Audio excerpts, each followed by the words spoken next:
ভোটের পর আলোচিত এক জনপদ হয়ে ওঠে অভয়নগরের মালোপাড়া। সংখ্যালঘু অধ্যুষিত জনপদটিতে হামলে পড়ে বিএনপি জামায়াতের কর্মীরা।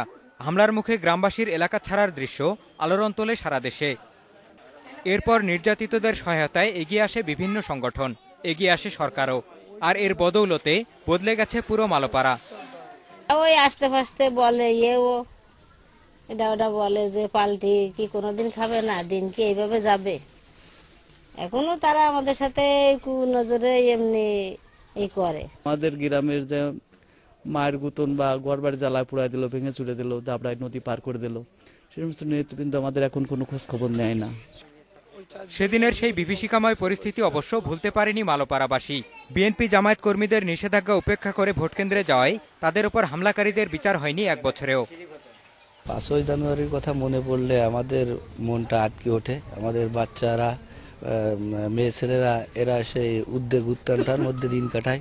কোথাও যদি পটকাবাজি, আতশবাজি এগুলো ফুটে ওঠে, তখন আমাদের বাচ্চারা আমাদের জড়িয়ে ধরে, বলে যে ওই তারা আবার আসছে।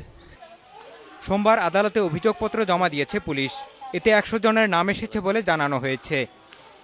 এলাকায় কোনো রকম কোনো বিশৃঙ্খলা বা কোনো সহিংস ঘটনার কোনো সম্ভাবনা নাই। পুলিশ, আমার জেলা পুলিশ তৎপর আছে এবং এখানে ভবিষ্যতে যাতে কোনো সহিংস ঘটনা না ঘটে সেজন্য জেলা পুলিশ আন্তরিকভাবে কাজ করে যাচ্ছে। নিরাপত্তা নিয়ে শঙ্কা দূর করতে মালোপাড়ায় বসানো হয়েছে অস্থায়ী পুলিশ ক্যাম্প। তবে গ্রামবাসীর দাবি একটি স্থায়ী পুলিশ ক্যাম্পের। মঞ্জুর মোর্শেদ, ইন্ডিপেন্ডেন্ট নিউজ।